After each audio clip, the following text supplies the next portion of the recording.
Good evening, everyone. So, in the previous two videos, you have been seeing what is about the price elasticity that we have discussed. Okay. The first answer we were dealing was with the different types of elasticity, in which we had three main factors. One was price elasticity, the other was income elasticity, and the third we have done was cross elasticity. In the second video, you saw the answer with regards to this, where we saw that five different types of price elasticities, where we spoke about perfectly elastic, perfectly inelastic, unitarily elastic, we had relatively elastic and relatively inelastic demands. So five different types we have covered.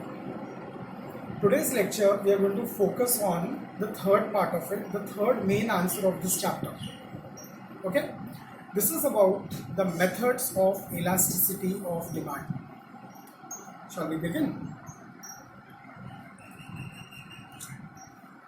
The methods of elasticity of demand. We are taking the first method here, which we call as percentage method. Percentage method is something you have already done with me in the previous answer. So you can see very well the formula here. It is elasticity of demand, which is going to be calculated as the percentage change in the quantity demanded upon the percentage change in price. For this, we have even taken a different example here. Okay, we have changed numbers here. We are seeing another example here where we learn how to calculate through percentage method the elasticity of demand. The five diagrams that you have learned is the final answer. You will get the answer at last, which will be either elasticity of demand which is equal to 0, or elasticity of demand which is greater than 1, elasticity of demand is less than 1, elasticity of demand is equal to 1, and finally we may get an answer elasticity of demand is equal to infinity. Okay, your answer while calculations will be this, but let us remember and not forget the most important point.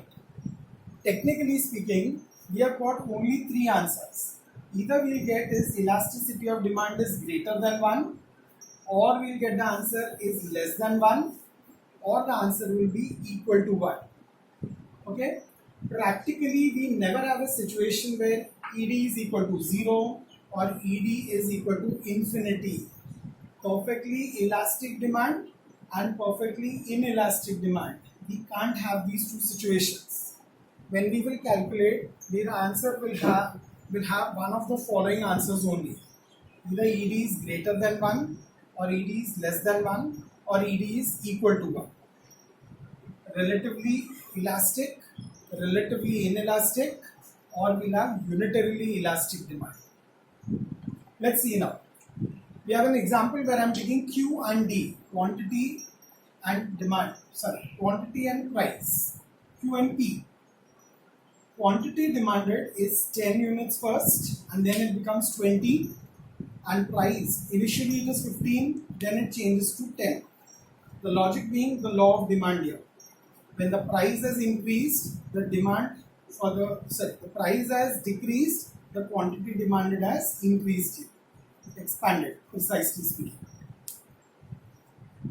When we calculate it through the formula, so what is the actual formula here? If you remember what we have discussed, we will have percentage change in quantity demanded will be the change in quantity demanded upon original quantity divided by, the whole is divided, this division is divided by, it is change in price upon the original price.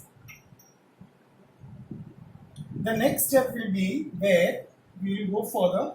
Now from here I am going to take up. By the way, to calculate it in the percentage form, we have into 100 here also and into 100 here also. But because it is 100 and 100, we can actually cancel it simply. So that's why we will now talk about only this ratios here. We'll take the first one. It is change in original quantity upon the original quantity and this is divided by the change in price upon the original price. Further, we have got is the change in quantity demanded. So what is the change in quantity demanded according to the example? It is 10 and 20. The difference is 10. 10 minus 20 is 10. Ignoring the minus there right now. Okay. Upon original quantity is how much? It is 10. So this is going to be 10 here. This is divided by change in price. What is the change in price? From 15 it has become 10. So when it has become 10, which means the difference is that of 5. Upon original price, that is 15. Okay. Now when we calculate this further, we will get it as 10 upon 10. This will become into, and then this will become reciprocal. This will become 15 upon 5. So the answer will be 10 ones are 10 ones are, 3 ones are 3 5s are. So the answer is actually 5, which means we have got ED which is greater than 1. We got 5. So ED is actually, the change is 5, so ED is greater than 1. Therefore, the demand in this case we have got is perfectly elastic demand. We got perfectly elastic demand. Okay. Now, in case the example had been changed from Q and P, where keeping quantities 10 and 20. Okay, but if we see the price, if it was 15 and it has changed to only 5. Okay, so what would be the effect here? Let's see with that. 10. We'll make it 10. This is the same. 25. Okay, so what is the answer going to be now as? The change is 10 upon original demand was 10 divided by, it is, the change is 10 and this is upon 15.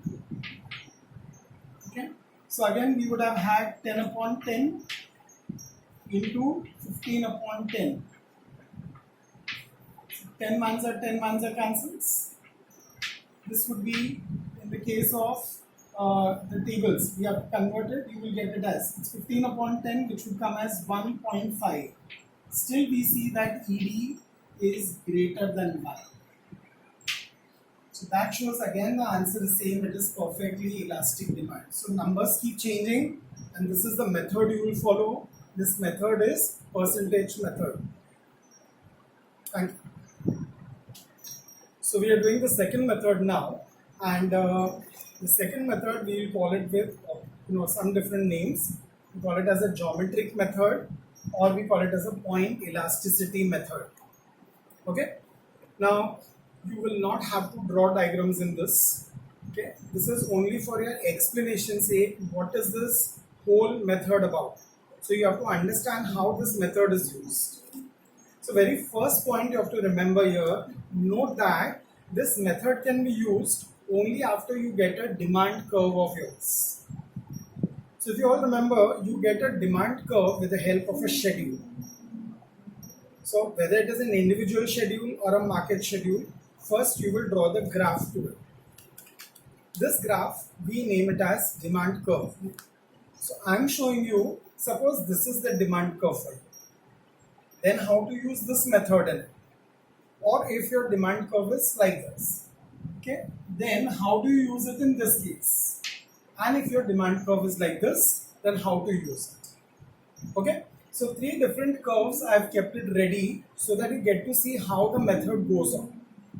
Okay, now whenever we are doing the geometric method, the very second step, this first step I told you is the demand curve step. The second step is very obvious again. What we have to do is we have to make a sharp tangent to this. Tangent means we will draw one line which will be sharply, it will meet the curve here and this is how the line will be drawn. So very first step is that you have to draw a line which is sharply cutting this demand, and it is meeting the x and y axis on both the ends. Even in the third case, I will make the demand curve where it meets sharply the x and y axis, and we can name this line as, this is L and this is U. Okay, the lower point and the upper point, just giving a name like this. Okay, again here this is the U, this is the L. Again here this is the U and this is the L. Okay, now before we start understanding this method again more further, let's understand our textbook has given us a diagram. Okay, so when your axes are joined with the help of the tangent line, okay, take this tangent line here and put it on the diagram here. You will realize what is the answer of it. Okay, at this point we will get ED is equal to infinity, which is perfectly elastic demand. Sorry. The second point we'll get is ED is greater than 1. This is relatively elastic demand. When we have ED equal to 1, it is unitarily elastic demand. If the tangent line is here, then ED is less than 1. And finally we have ED is equal to 0, which is perfectly inelastic demand. Okay? Now the next point comes here is how to measure here. So how do we measure here? We will put wherever the sharpest edge here, we will put a small point called as P. Okay? Here also I'll put at the sharpest edge the point P. Okay? And here also I'm putting the point P. So we divide the entire thing into two different parts, two different segments here. Okay? We have a lower segment and we have the upper segment. Okay? The lower segment, we will name it as, the formula here will be used is lower segment upon upper segment.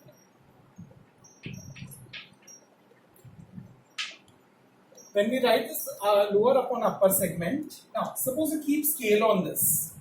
Okay, imagine if I take this to be 2 centimeters.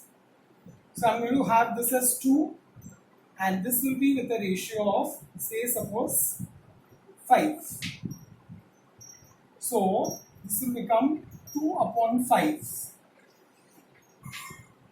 When you divide 2 upon 5, your answer will be 0.4. If it is 0.4, the segment here that we have divided in two parts, it is 2 upon 5. If it is 2 upon 5, we get the answer as 0.4. Okay? Now when we divide and we get 0.4, 0.4 means ED is less than 1. When ED is less than 1, here it is relatively inelastic demand. So this is how we get the answer through the geometric or the point elasticity method. When we take the second kind of a diagram, the second part of the diagram, we divide this into two parts. Suppose I call it as 3 units here and 3 units here.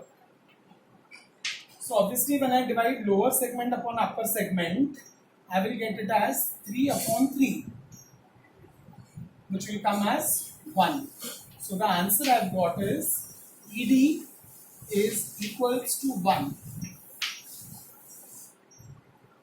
When we take the third part of the diagram and we divide it into 2 segments, okay, here suppose we are going to get again, we get it as 1.5 unit, and this is going to be around 5 units.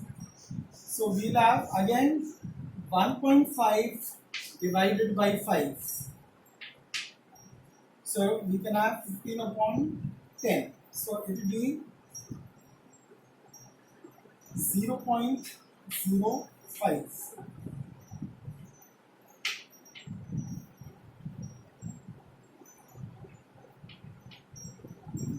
0.3. So ED again here is less than 1. Okay, so these are the three parts. This is how this method is used for calculating the geometric or the point elasticity method. Just for a revision sake, I take you for another example here. I'm going to try that you get the answer as ED greater than 1. Let's try if it comes here now. So, if I have a demand curve something like this, and when we are going to join the axis we get it as, on the axis when we make a tangent here, we get it as like this. So it's sharply touching here. Okay. Now here, suppose I take this segment here and I have to take this segment here. So if this is 3 and this is, sorry, we can take this as 4 and this as 3. So when I take 3 upon 3 and this is 4, so we will have it as 4 upon 3, lower segment upon the upper segment. Okay, this is the point U, this is the point L. So 4 upon 3 obviously is going to give me the answer, it should be 1.3. Okay, so here we see that ED is greater than 1 because it is 1.3, it is greater than 1. Okay, did you understand?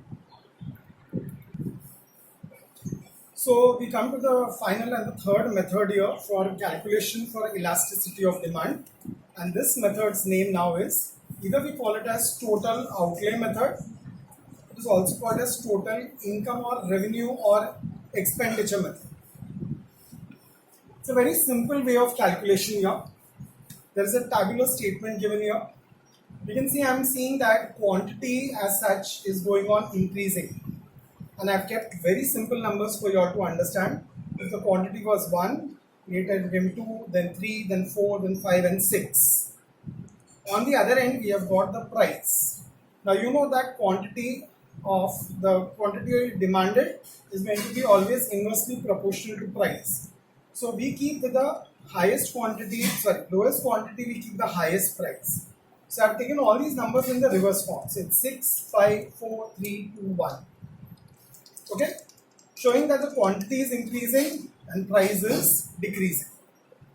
Now we come to the method calculation activity. How do we calculate in this method? So we have got the third column is outlay method, the outlay column. What is outlay? Whatever is the price multiplied with quantity. So if it is 6 and it is 1, we multiply, we get as 6. 2 and 5, we will get it as 10. 3 and 4, we will get it as 12. And 4 and 3, we get it as 12. 5 and 2 is 10. And 6 and 1 is 6. Okay? The next step is very simple.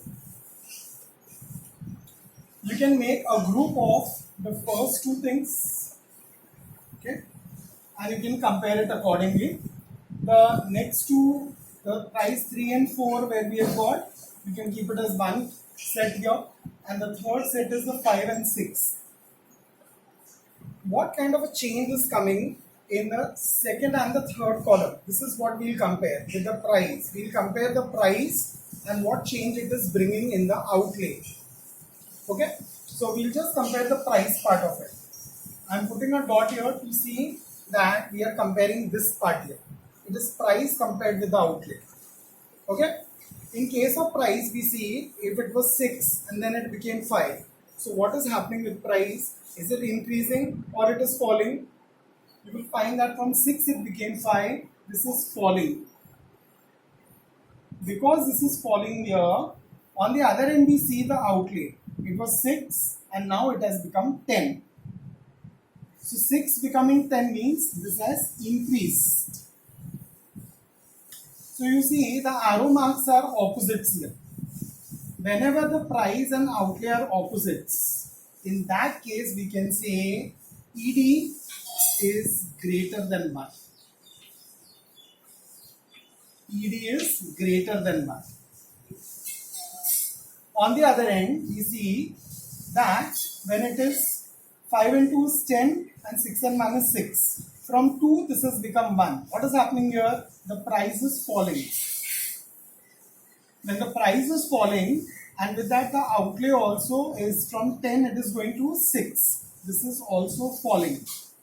So what do you see here? You see that both the arrow marks are going in the same direction. When the arrow marks in the same direction, then we may say that ED is less than 1. ED is less than 1 here.